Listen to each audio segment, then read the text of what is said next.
नमस्ते। सोचिए भारत का एक छोटा सा गांव जहां आस्था और कला के बीच की लकीर मानो धुंधली सी पड़ गई है। एक ऐसी घटना हो रही है जो हजारों लोगों को अपनी ओर खींच रही है। चलिए आज इसी रहस्यमयी कहानी की तह तक चलते हैं। भला एक मूर्ति जो पत्थर और पेंट से ही तो बनी है, वो हजारों लोगों की आस्था का केंद्र कैसे बन सकती है? आखिर इसमें ऐसा क्या है जो लोगों को दूर दूर से अपनी ओर खींच ला रहा है? तो चलिए पता लगाते हैं कि इस अनोखी घटना के पीछे की कहानी आखिर है क्या। तो इसका जवाब हमें मिलता है नवरात्रि के त्योहार के माहौल में। ये एक ऐसा समय होता है जब चारों तरफ श्रद्धा और भक्ति की एक अलग ही लहर होती है, और बस इसी माहौल में ये अनोखा चमत्कार देखने को मिला है। नवरात्रि के समय तो माहौल वैसे भी भक्ति से भरा होता है। लोग ना चमत्कारों की उम्मीद करते हैं और कभी-कभी शायद वो सच भी हो जाते हैं। और हमारी कहानी बिल्कुल इसी मोड़ पर शुरू होती है, जहां विश्वास और आश्चर्य एक दूसरे में मिल जाते हैं। तो सवाल उठता है कि आखिर ये सब हो कहां रहा है? इसके लिए हमें चलना होगा मध्य प्रदेश के एक छोटे से गांव सहावन में, जो इस पूरी कहानी का सेंटर पॉइंट बना हुआ है।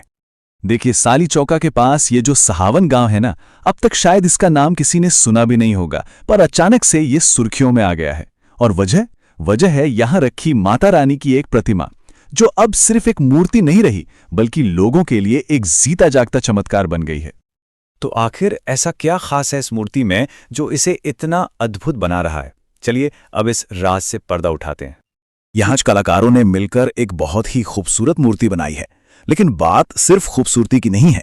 इसमें कुछ ऐसा है जो इसे बाकी सभी मूर्तियों से एकदम अलग खड़ा कर देता है। ये मूर्ति सिर्फ मुस्कुराती नहीं है, बल्कि अपनी पलकें भी झपकाती है। जी हां, बिल्कुल सही सुना। एक ऐसा एहसास होता है जैसे मां दुर्गा खुद अपनी आंखों से भक्तों को देख रही हो, और बस यही वो पल है जो देखने वालों को हैरान कर देता है। अब जाहिर है वहां मौजूद लोगों के लिए तो ये किसी चमत्कार से कम है ही नहीं। उनकी सारी भावनाएं ना बस एक ही बात में सिमट जाती हैं। ये नवरात्रि का सबसे बड़ा, सबसे अद्भुत चमत्कार है। और ये सिर्फ शब्द नहीं है, ये उस भीड़ का यकीन है। अब देखिए, जब इस तरह के किसी चमत्कार की खबर फैलती है ना, तो उसका असर भी कुछ वैसा ही होता है। और सहावन में भी बिल्कुल यही हो रहा है। यहां बात 100-200 लोगों की नहीं हो रही है, बात हो रही है हजारों की। रोज हजारों लोग इस छोटे से गांव में आ रहे हैं। इससे आप अंदाजा लगा सकते हैं कि ये बात कितनी बड़ी हो चुकी है। और ये लोग सिर्फ आस पड़ोस के नहीं हैं। नर्मदापुरम, नरसिंहपुर, बाड़ी खेड़ी, छिंदवाड़ा, रायसेन और तो और जबलपुर जैसे दूर दूर के शहरों से लोग सफर करके यहां पहुंच रहे हैं। सोचिए, लोग घंटों का सफर कर रहे हैं बस एक झलक पाने के लिए। ये अब सिर्फ एक देखने की चीज नहीं रही, ये तो एक तरह की छोटी मोटी तीर्थ यात्रा ही बन गई है। लेकिन इस भीड़ और इस उत्सुकता के अलावा इस घटना का भक्तों के लिए असल में मतलब क्या है? क्या यह सिर्फ एक तमाशा है, या इसके मायने कहीं ज्यादा गहरे हैं?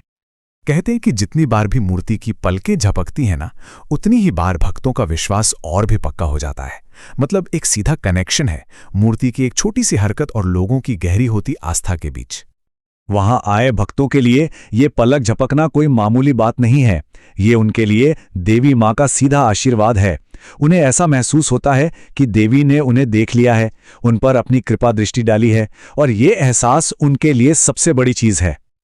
तो कुल मिलाकर देखें तो ये मूर्ति अब दो काम कर रही है। एक तरफ ये भक्तों के लिए उनकी आस्था का एक बहुत मजबूत प्रतीक बन चुकी है, और दूसरी तरफ ये पूरे इलाके के लिए एक आकर्षण का, एक भक्ति का केंद्र बन गई है।